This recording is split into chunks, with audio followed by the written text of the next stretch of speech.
Good morning everyone and welcome সকলকে আরও একবার। আশা করি সকলে ভীষণ ভালো আছো, আর আমরাও ভীষণ ভালো আছি। অনেকটা সকালে, আর এখন সময় হচ্ছে 8:45। আমরা জাস্ট বেরোবো, যাবো একটু আদ্যাপীঠ মায়ের দর্শনে, পুজো দিতে যাব। তো অবশ্যই একটা স্পেশাল ডে আজকে, সেই কারণেই আরও তাগিদ পুজো দিতে যাওয়া। তো এই যে আমি তো রেডি হয়ে গেছি, আর আমার সঙ্গে এদিকে এনারাও রেডি হয়ে গেছেন। এই যে মিস্টার, দেখি দেখি, এই যে গুড মর্নিং।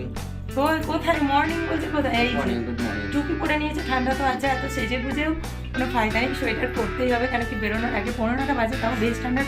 আর বিগত কিছুদিন আগে খুব ঠান্ডা পড়েছিল, কিন্তু আজকে তুলনামূলক ঠান্ডাটা কম। আজ হচ্ছে 21 জানুয়ারি। কে বলবে? আমি বলবো না তুমি বলবে? আমি বলবো, এদিকে তাকা। তো আজ হচ্ছে আমাদের মানে কি বলবো 10th অ্যানিভার্সারি। দেন রাগ, অভিমান, ভালোবাসা, ঝগড়া 10টা বছর কমপ্লিট, বলতে পারো 1 দশক হয়ে গেল।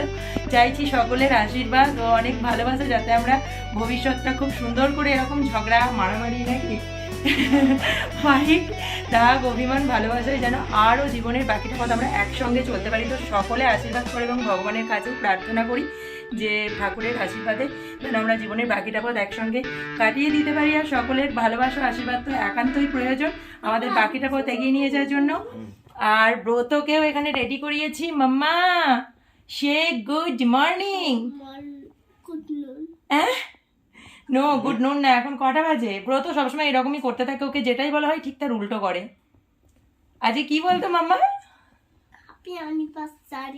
বাট ও জানে অ্যানিভার্সারি মানে কেক কাটা, মানে জন্মদিন, অ্যাজ আ বার্থডে সেলিব্রেশন। আমি বলছি মামা রেডি হবো, চল যাবো পুজো দিতে। দিয়ে আমাকে বলছে, মা তাহলে কেকটা কবে কাটবে? কালকে কেক কাটবে? কেকটা কবে কাটবো আমরা? কাল। আজ অ্যানিভার্সারি, আমরা কালকে বার্থডে সেলিব্রেশনের কেক কাটবো। বেরোনোর আগেই আমি ঘরের ঠাকুরকেও একটু সেবা দিয়ে দিলাম, একটু পুজো করে নিলাম।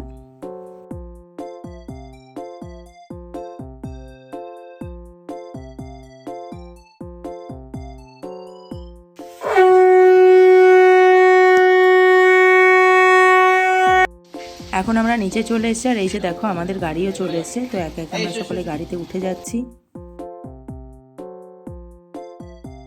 আর এক্ষেত্রে পুজো দিতে আমরা একা যাচ্ছি না, বুঝতেই পারছো, আমরা সাঙ্গ পাঙ্গ সব একসঙ্গে জুটিয়ে নিয়ে যাচ্ছি পুজো দিতে।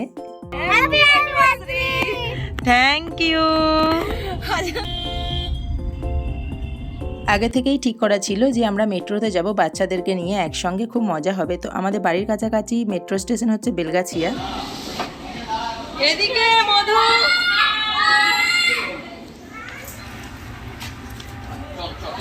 তো সময় এখন 9:20, আর আমরা বেলগাছিয়া মেট্রো স্টেশনে উঠেছিলাম। আর এটা হচ্ছে দক্ষিণেশ্বর মেট্রো স্টেশন। মেট্রোর ভিতরে তো কোনো রকম ভিডিও অ্যালাউ নেই, তো এখন একদম মানে দক্ষিণেশ্বর মেট্রো স্টেশন থেকে নেমে সন্ধ্যা কই দেখি এদিকে, ওই যে এগিয়ে গেছে। আর বাকিরা হচ্ছে এই যে আরো দুজন, তার মধ্যে একজন আমাকে এখনো উইশ করেনি। আমি তো আগে অমিতকে করে দিয়েছি।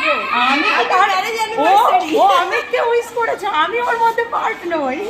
আর একবার ভালো করে, এটা শাস্তি। আমি 10 টাইমস বলবে আমাদের 10 টাইমস পার্টি চাই, পার্টি পার্টি। চলো তোমাকে আমি ভোগ পুজো খাওয়াবো। হয়ে গেল, পুজো হয়ে গেল। আজকে পুজো দেবো, তো স্পেশাল পার্টি, ঠাকুরের ভোগ। চলো।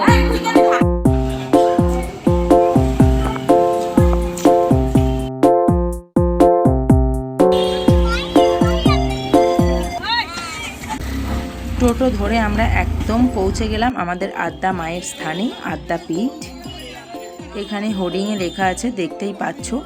আর এই যে আমাদের মন্দিরের ঢোকার গেট।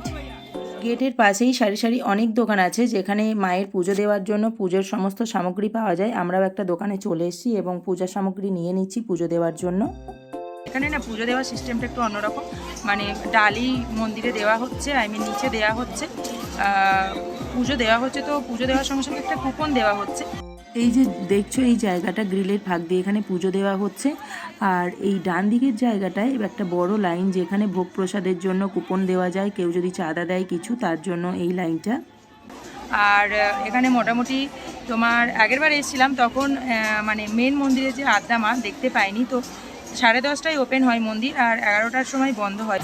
সামনেই দেখতে পাচ্ছ মায়ের মন্দির, গেটটা আস্তে আস্তে বন্ধ হচ্ছে। আসলে এইখানেই আমরা বসে বসে মায়ের পুজো আরতি এইসব দেখছিলাম, সেই সঙ্গে ভক্তিগীতি তো হচ্ছিল। আর চারিদিকে মায়ের দেখো ভক্তরা বসে বসে মায়ের ভক্তিগীতি শুনছিল, মায়ের পুজো দেখছিল।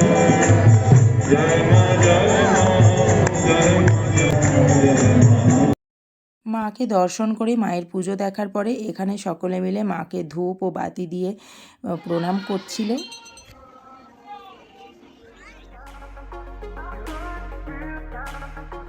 সময় এখন 11:30 আর এই সবে মাত্র পুজো দেখে ফিরলাম। মন ভরে মাকে মানে আমরা ঠিক ওই 10:30টার দিকেই এসেছিলাম ভিতরে পুজো দিয়ে, জাস্ট মন্দিরে উঠে গিয়ে মায়ের পুজো দেখছিলাম। একটা চাতাল মতো আছে অপোজিট দিকে মায়ের মন্দির, সবাই জানো যারা আদ্যা মন্দির এসছো, আদ্যাপীঠে এসছো মায়ের মন্দিরে, তো ওই চাতাল থেকে মায়ের একদম সামনাসামনি বসে বা দাঁড়িয়ে মাকে দেখা দর্শন করা মানে খুব ভালো লাগলো। আগে অনেকবার এসেছিলাম এইভাবে দেখতে পাইনি, তো এবার সময়টা এত ভালো হয়েছে কি বলবো। তো বাকিরা ওখানে বসে আর ব্রদর বাবা সৌরভদা পাণ্ডেজি ওরা গেছে প্রসাদ আনতে, তো ওই যে কুপন দেখাবে দিয়ে প্রসাদ দেবে। আমি লাইন দিয়ে কুপন অনুযায়ী আলাদা আলাদা করে ডিভাইড করা আছে, 800 থেকে 900, 900 থেকে 1000 এরকম, তো সেই অনুযায়ী সবাই লাইন দিয়েছে, তো সেখান থেকে প্রসাদ কালেক্ট করবে। তো এবার প্রসাদ নেব। আর এখানে ভোগ খাওয়ার জন্য আমি আগেই দেখিয়েছি যে কুপন কাটা হয়েছে, তো এখানেই ভোগ প্রসাদ আজকে গ্রহণ করব। আমি অনেকদিন থেকেই শুনেছিলাম আদ্যাপীঠে মায়ের ভোগ ভীষণ মানে খাওয়ার ইচ্ছা ছিল আমার অনেক আগে থেকেই, তো এইবারে সেটা হবে। তো চলো দেখি প্রসাদ কতক্ষণে ওরা নিয়ে আসে। আর এখানে এই যে ভিড়টা দেখছো এটা হচ্ছে প্রসাদ নেওয়ার লাইন। তো এখানে একটা শিব মন্দিরও আছে, তো সেখানেও যাচ্ছি একটু মহাদেবকে দর্শন করে আসার জন্য, যেহেতু আমরা প্রায় কম বেশি সকলেই প্রভু মহাদেবের ভক্ত।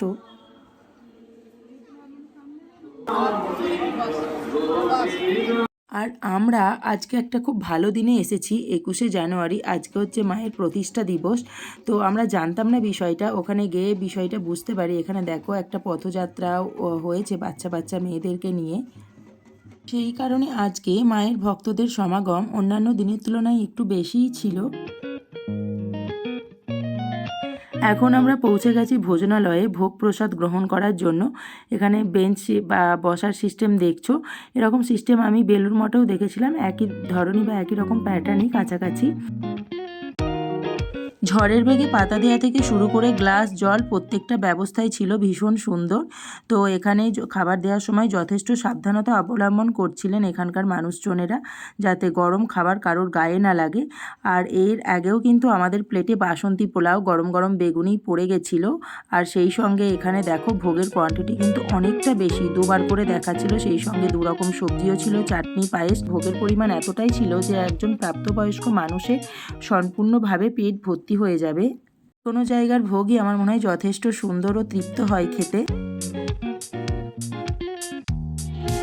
যেহেতু আজকে একটা বিশেষ দিন, প্রতিষ্ঠা দিবস, তো এখানে দেখো মা সম্পর্কিত বিভিন্ন রকম ভক্তিগীতি অনুষ্ঠিত হচ্ছিল।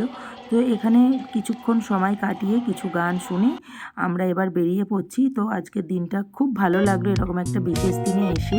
তো এখানে দেখো আমরা একটা টোটোয় সকলে মিলে সেট হওয়ার চেষ্টা করছি। তো টোটো ধরে একদম আমাদের এখন গন্তব্য হচ্ছে দক্ষিণেশ্বর যাব মায়ের দর্শনে। তো যাওয়ার পথে রাস্তাতে এরকম বাঁশিওয়ালা দেখে বাচ্চাদের জন্য বেশ কয়েকটা বাঁশি নিয়ে নেওয়া হলো।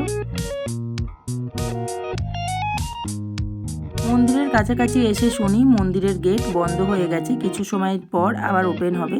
তো মায়ের মন্দির এরকম দূর থেকে দেখেই মাকে প্রণাম করে আবার আমরা বেরিয়ে পড়ছি।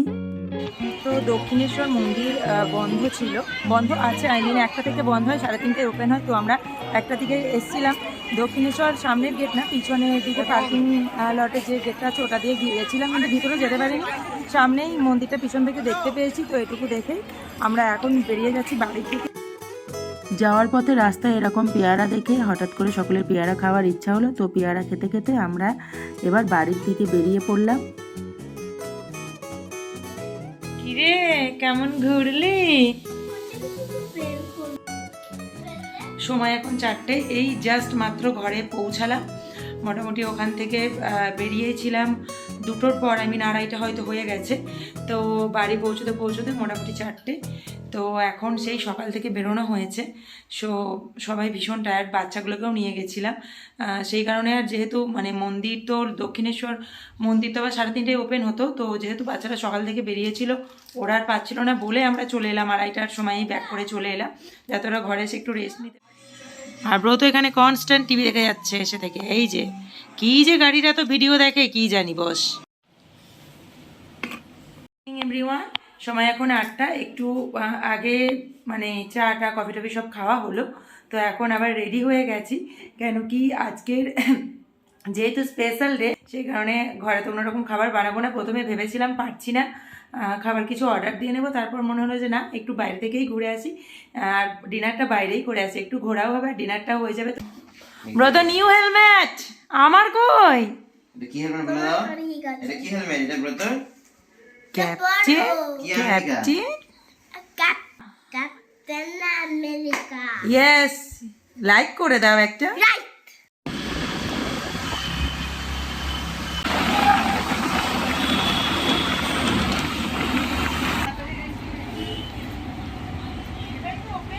হ্যাঁ।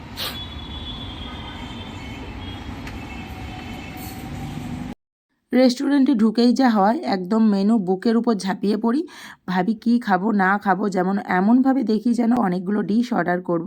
তো শেষমেশ সেই চেনা পরিচিত প্রচলিত প্রথাতেই আমরা এগিয়ে যাই। স্যালাড তো কম্পালসারি থাকেই, সেই সঙ্গে সেই রেশমি কাবাব এবং ড্রাই বেবি কর্ন, যেটা আমার আর ব্রত দুজনেরই ভীষণ মানে ফেমাস, দুজনেরই খুব ভালো লাগে এই দুটো ডিশই। স্টার্টারের ক্ষেত্রে আমরা এই দুটোই নিয়েছিলাম। তবে এই রেস্টুরেন্টের খাবার ছিল ভীষণ ভীষণ ভালো, ভীষণই টেস্টি, সবগুলো A1 ক্লাস টেস্ট প্রত্যেকটা খাবারের। মানে আমার তো ভীষণ ভালো লেগেছে, আমি এই ফার্স্ট টাইমই এলাম হাতারিতে, প্রত্যেকটা খাবারের টেস্ট ছিল খুব ভালো। কথাতেই আছে ভেতো বাঙালি মানে ভয় পায় অন্যান্য খাবার নতুন ডিশ টেস্ট করতে, কেমন টেস্ট হবে। তো মেন কোর্সে আমরা নিয়েছিলাম মাঙ্গলিয়ান ফিশ, আর আমাদের মানে ফ্রাইড রাইস ছাড়া আমার রেস্টুরেন্টে খেতে এলে চলে না, তো ফ্রাইড রাইস তো কম্পালসারি হয়। তো এই দিয়েই আমাদের ডিনার কমপ্লিট হলো। কেন কি এই খাবারটাই আমরা পুরোটা ফিনিশ করতে পারিনি, আর মুখশুতি চলে এসছে মানেই বুঝতে পারছো এবার রেস্টুরেন্ট থেকে আমাদের বেরোতে হবে, অবশ্যই তার আগে পে করে। হেলমেট নিয়ে নিয়েছি, এবার ঘরে যাব, কিন্তু ভালো করে খেয়ে দিয়ে এলে কি হবে, বাইরে বেরিয়ে ঠান্ডা এখন আমরা কাঁপছি, যদিও মাথায় হেলমেট নিয়েছি কান ঢাকা, তাও শীত করছে।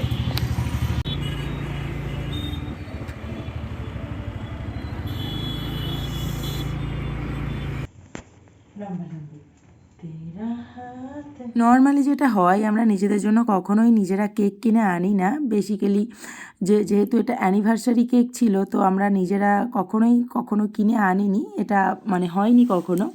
তো বার্থডে কেক হলে আমি ওরটা বা ও আমারটা তবুও নিয়ে আসা হয়, কিন্তু ব্রত এত বেশি কেক কাটবো করছিল, মানে পুরো কেকটা নিয়েই আসা ওর জন্য, যাতে ও একটু আনন্দ পায়, মজা পায়। আর সেটা দেখতেই পাচ্ছ ও কতটা আনন্দ ও মজা পাচ্ছে কেক কাটতে গিয়ে। অ্যাকচুয়ালি বাচ্চারা এটাই ওরা ভালোবাসে কেক কাটতে, আমার মনে হয় প্রত্যেকটা বাচ্চাই ভালোবাসে, ভাবে একটা জন্মদিন ফিল। ও ভাবে যে হ্যাঁ আমার বছরে অনেকবার করে জন্মদিন হয়, আমি অনেকবার কেক কাটতে পারি, তো সেই কারণে আর কি কেকটা আরও নিয়ে আসা। তবে সেই সঙ্গে আমরাও বেশ মজা করলাম, আর ও তো কেক মাখবেই না দেখে বুঝতে পারছো, জোর করে কেক মাখানো হলো। সব কিছু করার পরে এখন বাবু এই যে এই স্ট্যান্ডটা নিয়ে পড়লেন, মানে এই সমস্ত জিনিসে যে ওর কি ঝোঁক কি বলবো।